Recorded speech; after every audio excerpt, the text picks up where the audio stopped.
બનાસકાંઠા જિલ્લામાંથી હત્યાના કેસમાં મોટી કાર્યવાહી સામે આવી છે। પાલનપુર તાલુકાના ગાદલવાડા ગામના યુવકની થયેલી હત્યાના મામલે પોલીસે મુખ્ય આરોપી સહિત કુલ 6 આરોપીઓને ઝડપી લીધા છે। પૈસાની લેતી દેતીના વિવાદમાં કરાયેલી આ હિચકારી હત્યાને સમગ્ર પંથકમાં ચકચાર મચાવી હતી। વિગતે વાત કરીએ આ સમગ્ર ઘટના વિશે અહેવાલમાં। નમસ્કાર, હું છું ચિરાગ વર્ષાબેન, આપ જોઈ રહ્યા છો સ્વમાન। પાલનપુરના ગાદલવાડા ગામમાં થોડા દિવસો પહેલા યુવક પર હુમલો કરી તેની હત્યા કરવામાં આવી હતી। તપાસમાં સામે આવ્યું છે કે હત્યા પૈસાની લેતી દેતીની અદાવતમાં કરવામાં આવી હતી। આરોપીઓએ યુવક પર હિચકારો હુમલો કરી ઘટનાને અંજામ આપ્યો હતો। આ ગંભીર હત્યાના કેસમાં પોલીસે મુખ્ય આરોપી લાલો માળી ઉર્ફે ભાર્ગવ મંડોરા સહિત કુલ 6 આરોપીઓની ધરપકડ કરી છે। પોલીસે ખુલાસો કર્યો છે કે મુખ્ય આરોપી લાલો ઉર્ફે ભાર્ગવ મંડોરા ગુનાહિત ઇતિહાસ ધરાવે છે અને તેના સામે અગાઉથી જ 8 જેટલા ગુના નોંધાયેલા છે। આરોપીઓને ઝડપી લેવા માટે પોલીસે અત્યંત વિસ્તૃત અને ટેકનિકલ તપાસ હાથ ધરી હતી। પોલીસ દ્વારા રૂટ મેપિંગ કરવામાં આવ્યું અને લગભગ 500 લોકેશન પરથી 2000થી વધુ સીસીટીવી કેમેરા ફૂટેજ ચેક કરવામાં આવ્યા હતા। સતત તપાસ અને મોનિટરિંગ બાદ આરોપીઓ સુધી પહોંચવામાં પોલીસને સફળતા મળી છે। આ મામલે પોલીસ મુખ્ય આરોપી સહિત અન્ય 24 લોકો સામે પશ્ચિમ પોલીસ મથકે ગુનો નોંધ્યો છે। હાલ હજુ કેટલાક આરોપીઓ ફરાર હોવાનું પણ સામે આવ્યું છે, જેને ઝડપી લેવા માટે પોલીસે અલગ અલગ ટીમો બનાવી સઘન શોધખોળ શરૂ કરી છે। ડીવાયએસપી જે ગામિતનું કહેવું છે કે હત્યાના આ કેસમાં સંડોવાયેલા કોઈ પણ આરોપીને છોડવામાં આવશે નહીં અને ફરાર આરોપીઓની પણ ટૂંક સમયમાં ધરપકડ કરવામાં આવશે। સાંભળો તેમણે શું કહ્યું। ગત તારીખ 20/12/2025ના રોજ બનાસકાંઠા જિલ્લાના પાલનપુર શહેર ખાતે જ્યાં એક યુવકની અજાણ્યા ઇસમો દ્વારા કરપીણ હત્યા કરવામાં હતી। આ સમગ્ર બનાવ અન્વયે માનનીય ડીજીપી શ્રી વિકાસ સાહેબ તથા રેન્જ વડા શ્રી ચિરાગ કુરડિયા સાહેબ અને જિલ્લા પોલીસ વડા શ્રી પ્રશાંત સુંબે સાહેબના માર્ગદર્શન હેઠળ અલગ અલગ ટીમોનું ગઠન કરવામાં આવ્યું હતું। આ સમગ્ર બનાવની જો વાત કરીએ કે ગાદલપાડાના જે યુવાન છે નીતિનભાઈ કેશરભાઈ ચૌધરી, તેમને પૈસાની લેતી દેતી બાબતે જે મુખ્ય આરોપી જે છે ભાર્ગવ મંડોરા, તેના સાથે અંગત અદાવત હતી અને અદાવત અન્વયે આ લોકો જે રામદેવ હોટલ છે ત્યાં ભેગા થયા હતા। આ હોટલ પર ભેગા થયા ત્યારે જે મુખ્ય આરોપી છે ભાર્ગવ મંડોરા અને તેને સાથેના અન્ય આરોપી ઈસમો, તેઓએ જે ભરતભાઈ ચૌધરી અને નીતિનભાઈ અને તેના સાથેના ઈસમો તેના પર હુમલો કર્યો હતો। આ સમગ્ર બનાવમાં આ તમામ જે બંને જે છે એમને ગંભીર ઈજાઓ પહોંચી હતી, જેમાં જે ગાદરવાડાના જે યુવાન છે ભરતભાઈ ચૌધરી, તેમનું મૃત્યુ નિપજાવવામાં આવ્યું હતું અને આ આખા બનાવમાં તાત્કાલિક જે તમામ જે ઈસમો છે એ તેમણે પોતાની જે જગ્યા છે એ છોડી દીધી હતી। એ અન્વયે જે પાલનપુર પશ્ચિમ પોલીસ સ્ટેશનમાં એમાં ગુનો નોંધાય છે અને બનાસકાંઠા જિલ્લા પોલીસ વડા શ્રી પ્રશાંત સુંબે દ્વારા અલગ અલગ 8 જેટલી ટીમોનું ગઠન કરવામાં આવે છે, જેમાં ખાસ કરીને જે એલસીબી પીઆઈ શ્રી અમિત દેસાઈ, પાલનપુર પશ્ચિમ પીઆઈ શ્રી અંકુર દેસાઈ તથા જે આખી કડીમાં જે જોડતા જે સંપૂર્ણ રીતે ઇન્વેસ્ટિગેશનમાં સૌથી વધારે ઇફેક્ટ કર્યું અને જે આરોપીઓને શોધવા માટે અમારા સાયબર ક્રાઇમ પીઆઈ મોરડિયા સાહેબ, તેમના દ્વારા આખી ટીમનું સંકલન કરવામાં આવ્યું હતું।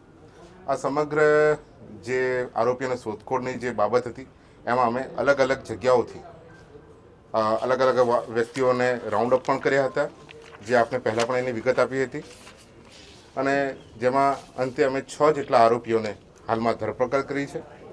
અને આ જે 6 આરોપીઓ છે એમાં હું આપને નામ જણાવું કે જેમાં મુખ્ય આરોપી જે છે લાલો ઉર્ફ ભાર્ગવ મંડોરા, કે જેના પર અટકાયતી પગલાંથી લઈને અલગ અલગ ગુનાઓ સુધીના 8 જેટલા ગુનાઓ એના પર અત્યાર સુધીમાં થયેલા છે, તેની પણ પોલીસ અટક કરેલ છે।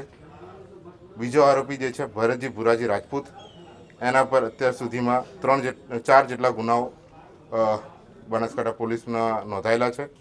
તદુપરાંત જે ત્રીજો આરોપી છે રિકી નોયલ રોકબ્રો, જે પણ પાલનપુરના વતની છે, એના પર 7 જેટલા અલગ અલગ ગુનાઓ નોંધાયેલા છે।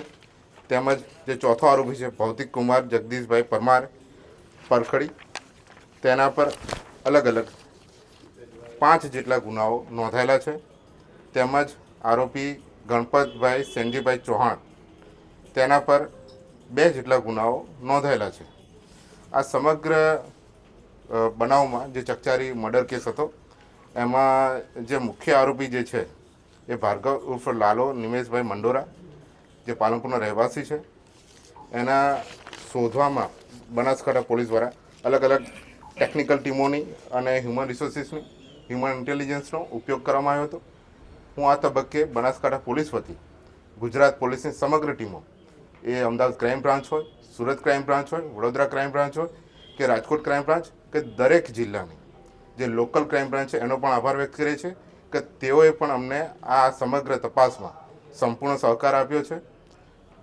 તદુપરાંત હું ખાસ કરીને એક વાત કહેવા માગીશ કે જે નવીન ફોરેન્સિક જે આપણે પદ્ધતિ છે, જેમાં સંગઠિત કોઈ રીતે કાવતરું કર્યું હોય અને ખાસ કરીને ટોળા દ્વારા આવો હુમલો કર્યો હોય, ત્યારે ગેટ એનાલિસિસ ઇન્વેસ્ટિગેશન પદ્ધતિ, એટલે કે જે આરોપીઓની ચાલવાની પદ્ધતિ કે તેના ફૂટપ્રિન્ટ્સ, સુપ્રિન્ટ્સ કે બીજી અન્ય રીતે પણ એમને આઈડેન્ટિફાઈ કરી શકાય, એ પદ્ધતિ દ્વારા પણ અમે ઇન્વેસ્ટિગેશન કરી રહ્યા છે. હું આપને જણાવી દઉં કે ગુજરાતના 500 જેટલા લોકેશનો ઉપર અલગ અલગ રીતે 2000થી વધારે સીસીટીવી કેમેરાઓ ચેક કરવામાં આવ્યા છે.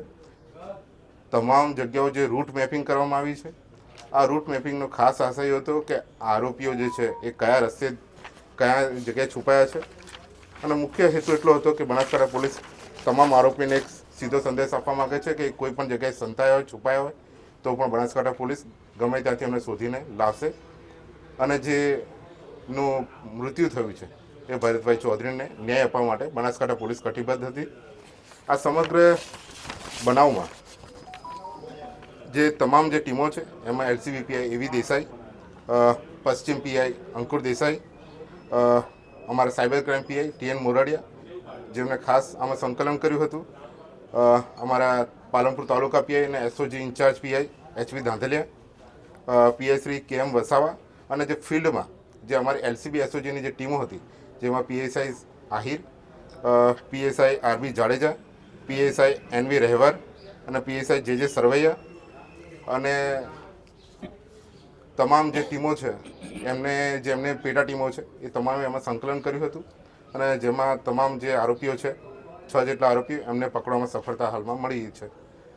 આ બાબતે જે અન્ય બીજા ઇસમો છે એની શોધખોળ પણ હાલ ચાલુ છે, અને અમારી જે ટીમો અલગ અલગ ટીમો છે એ તમામ જિલ્લામાં હાલ પણ ડિપ્લોય છે, અને વધુ સફળતાઓ અમને ટૂંકા સમય મળવાની છે. અને એ બાબતે જે પણ વિગત હશે વિગતવારે આપને વિસ્તૃત માહિતી આપવામાં આવશે. આભાર.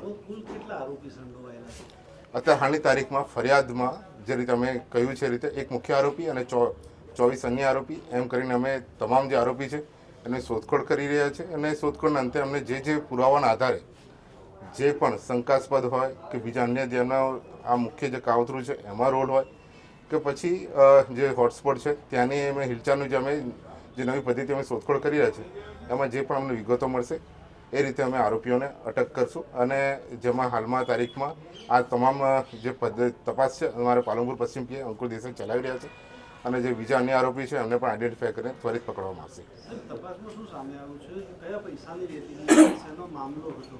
અત્યારે હાલમાં જે પૈસાની લેતી દેતી બાબતનું છે એની પણ અમે ઊંડાણપૂર્વક તપાસ કરી રહ્યા છે. એમાં જો વધારે વિગત માહિતી હશે ત્યારે આપણે વિસ્તૃત માહિતી આપવામાં આવશે.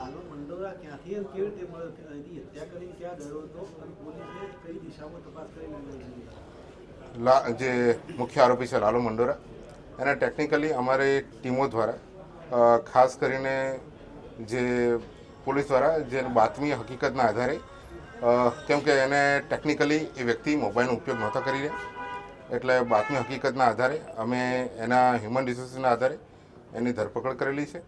અને હાલમાં ખાસ કરીને જ્યારે તપાસ ચાલુ હોય ત્યારે અમે વધુ વિગતવાર માહિતી અત્યારે હાલ આપી નથી રહ્યા.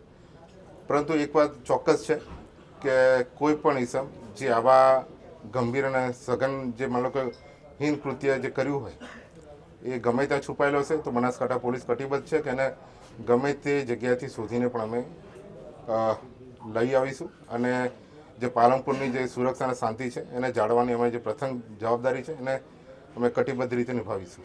આભાર. આ સમગ્ર ઘટનાએ ફરી એકવાર બતાવ્યું છે કે પૈસાની અદાવત કેટલા ગંભીર ગુનાનો તરફ દોરી જાય છે. તમારું શું મંતવ્ય છે? શું આવા ગુનાહિત ઇતિહાસ ધરાવતા આરોપીઓ સામે વધુ કડક દેખરેખ રાખવાની જરૂર નથી? તેમને કમેન્ટ કરીને જરૂર જણાવો. આવા વિગતવાર અને વિશ્વસનીય સમાચાર માટે સ્વમાનની ચેનલને લાઇક કરો, શેર કરો અને સબસ્ક્રાઇબ કરવાનું ભૂલતા નહીં. જોતા રહો તમારું સ્વમાન. નમસ્કાર.